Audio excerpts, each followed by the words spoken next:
जिन योजनाओं ने गरीब के जीवन को बदलने का इतिहास भारत के अंदर बनाया। हर गरीब के जीवन में खुशी कैसे आएगी? गरीब के जीवन को बदलने का इतिहास भारत के अंदर बनाया। हर गरीब के जीवन में खुशी कैसे आएगी? प्रधानमंत्री गरीब कल्याण अन्न योजना से लेकर प्रधानमंत्री आयुष्मान भारत, माननीय प्रधानमंत्री मोदी जी के नेतृत्व में उस गरीब के सपना कि मेरे जीवन में भी खुशी आने के लिए मुझे भी मेरा स्वयं का मेरा अपना मकान होगा, ये सपना व्यक्ति दिखता था। पंडित दीनदयाल उपाध्याय के अंत्योदय के विचार को प्रतिपादित करने का काम 2014 में माननीय प्रधानमंत्री नरेंद्र मोदी जी ने उस समय सोचा था। आज हम गर्व से कह सकते हैं 11 वर्ष पूर्ण होने पर भारत का कोई गरीब अब ये खुशी के साथ कहता है कि मैंने अपने सपने का घर माननीय प्रधानमंत्री मोदी जी के माध्यम से आज मुझे मिला है। 70 साल से ऊपर के उन सब लोगों को जो माननीय प्रधानमंत्री मोदी जी ने उन्हें आयुष्मान भारत का लाभ देकर के उनके जीवन में भी खुशी कैसे आएगी, एक नहीं सारी बातों को माननीय प्रधानमंत्री जी ने जन कल्याण और आम नागरिक के जीवन में खुशी लाने का अभियान माननीय प्रधानमंत्री ने देश के अंदर किया। केंद्र सरकार ने सुरक्षित अर्थव्यवस्था की मजबूती और टेक्नोलॉजी को जो जन जन तक पहुंचाने का काम किया। आज हम ये कह सकते हैं कि ये जो सरकार मोदी जी के नेतृत्व में और मध्य प्रदेश के अंदर हमारे मुख्यमंत्री डॉक्टर मोहन यादव जी के नेतृत्व में रेस्पॉन्सिबल गवर्नमेंट, अकाउंटेबल गवर्नमेंट और पब्लिक पार्टिसिपेशन वाली सरकार बनी है।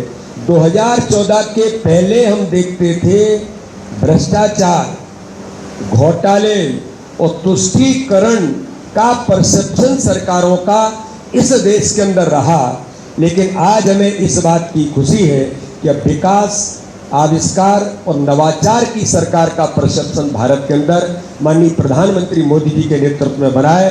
तो मध्य प्रदेश के अंदर हमारे मुख्यमंत्री जी ने और हमारी सरकारों ने जो काम किया, तो मध्य प्रदेश की विकसित मध्य प्रदेश की भूमिका में आज खड़ा हो रहा है।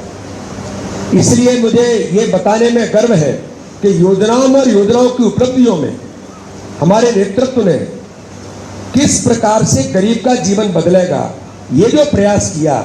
इसलिए गरीब कल्याण है, शासन अब सेवा है और सरकार अब सहभागी है और सुशासन अब संस्कृति है। ये कहीं न कहीं इस दिशा में भारत दुनिया की चौथी अर्थव्यवस्था जो बना है, ये वास्तव में ही इतिहास रचने का काम माननीय प्रधानमंत्री ने कहा था कि तीसरी अर्थव्यवस्था हम बनेंगे।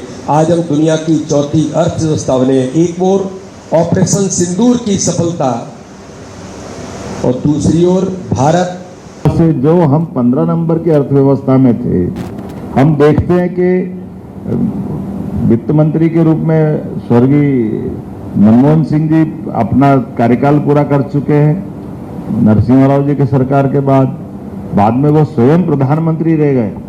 लेकिन स्वयं प्रधानमंत्री रहने के बाद भी वो देश की वित्तीय व्यवस्था में किस स्थिति में हमको छोड़ के जाते हैं। तो 11 नंबर की अर्थव्यवस्था से अब हम स्टार्ट हो रहे हैं और 11 नंबर की अर्थव्यवस्था में जो माननीय मोदी जी के बहुत सारे उल्लेखनीय कामों में एक सबसे बड़ा काम है कि हमेशा नेतृत्व करने वाला हमारे नेतृत्व के लिए हर कीमत चुकाने के लिए तैयार है। इसलिए सरकार के मामले में तुष्टीकरण समाप्त करके जनता के लिए जो जरूरी है वो सारे कड़े फैसले लेने के लिए बगैर संकोच के आगे बढ़े। कितने प्रकार के फैसले उनने लिए। अब हम एक के बाद एक लाइन से देखें, अगर चाहे जीएसटी जीएसटी को लागू करने का मामला हो, टैक्स कलेक्शन से आर्थिक संपन्नता आएगी। और ऐसे समय में जब लोकसभा राज्यसभा में तो उतना बहुमत भी नहीं था उनका, लेकिन कि हम इतने लंबे चौड़े एक तरह से संयुक्त गठबंधन की सरकार के बीच भी देश हितैषी निर्णय परमाणु बम का भी ले सकते हैं, जो माननीय स्वर्गीय अटल बिहारी वाजपेयी जी ने किया। और 2014 से जो हम 15 नंबर की अर्थव्यवस्था में थे, हम देखते हैं कि वित्त मंत्री के रूप में स्वर्गीय मनमोहन सिंह जी अपना कार्यकाल पूरा कर चुके हैं नरसिम्हा राव जी के सरकार के बाद में वो स्वयं प्रधानमंत्री रह गए, लेकिन स्वयं प्रधानमंत्री रहने के बाद भी वो देश की वित्तीय व्यवस्था में किस स्थिति में हमको छोड़ के जाते हैं। तो 11 नंबर की अर्थव्यवस्था से अब हम स्टार्ट हो रहे हैं, और 11 नंबर की अर्थव्यवस्था में जो माननीय मोदी जी के बहुत सारे उल्लेखनीय कामों में एक सबसे बड़ा काम है कि हमेशा नेतृत्व करने वाला हमारे नेतृत्व के लिए हर कीमत चुकाने के लिए तैयार रहे। इसलिए सरकार के मामले में तुष्टीकरण समाप्त करके जनता के लिए जो जरूरी है वो सारे कड़े फैसले लेने के लिए बगैर संकोच के आगे बढ़े। कितने प्रकार के फैसले उनने लिए। अब हम एक के बाद एक लाइन से देखें, अगर चाहे जीएसटी जीएसटी को लागू करने का मामला हो, टैक्स कलेक्शन से आर्थिक संपन्नता आएगी, और ऐसे समय में जब लोकसभा राज्यसभा में तो उतना बहुमत भी नहीं था उनका, लेकिन कैसे वो युक्ति बुद्धि से अपने विषय को लेकर जाना और सबको सहमत कर लेना, वाकई ये सोच के भी अटपटा लगता है कि जीएसटी से आर्थिक रूप से कितना पूरे देश का परिदृश्य बदला, कि सभी प्रकार के नवाचार के लिए देश आर्थिक रूप से संपन्न बनना चाहिए। इनोवेशन को बढ़ावा देने के लिए स्टार्टअप की और दूसरी प्रकार की बात करें तो लंबी चौड़ी बात आती है, लेकिन हम सब लाइन से देखें, जहां 40 साल पहले 370 के मामले को लेकर के राजीव गांधी जी की सरकार ने घुटने टेक दिए थे। मुस्लिम बहनों की ज़िंदगी भी अच्छी करना, बदलना है, और ऐसे में सुप्रीम कोर्ट ने निर्णय किया था।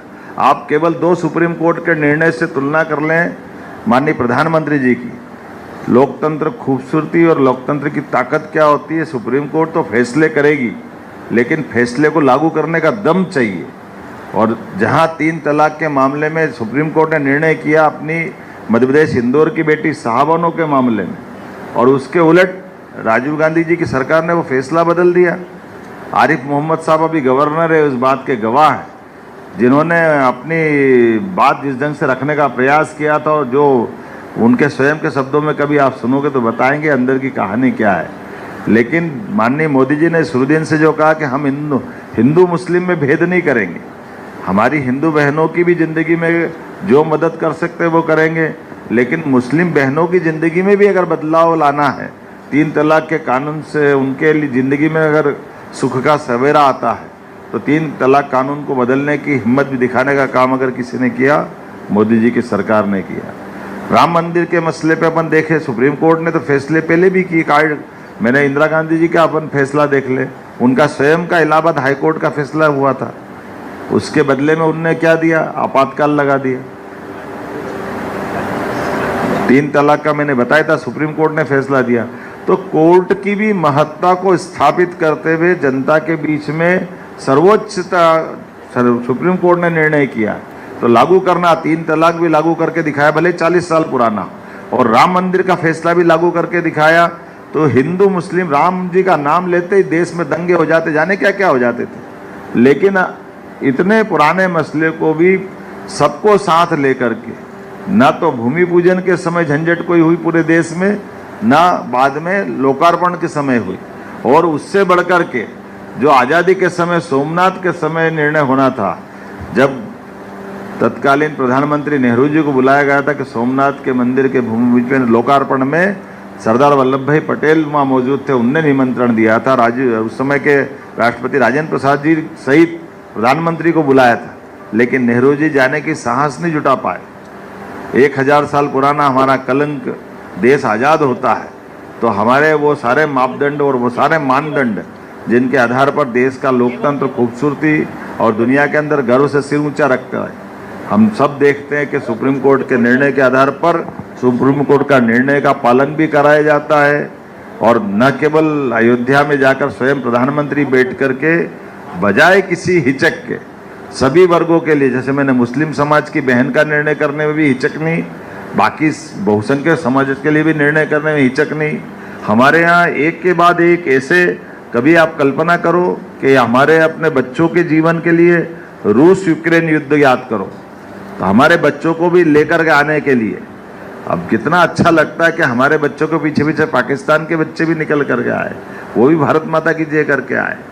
और एक प्रधानमंत्री बगैर सुरक्षा के पाकिस्तान को भी कितने मौके दिए, शुरू में कोई मन में भाव नहीं था। पाकिस्तान को इसकी कीमत समझ में नहीं आई। नवाज शरीफ के परिवार में बगैर कोई सुरक्षा व्यवस्था के उनके हेलीकॉप्टर से जाने का साहस अगर किसी में रहा है तो हमारे लिए गर्व की बात है। यशस्वी अभी के हमारे प्रधानमंत्री श्रीमान नरेंद्र मोदी जी का है, जो अफगानिस्तान से आते समय और उनके उस व्यवस्था में भी जाते, और बदलते दौर में भारत के दुश्मनों के साथ जो उनके तीनों बार की याद करे, केवल कल्पना करे। हमारे देश के अंदर आतंकवाद का तो ये जो फन कुचलने का या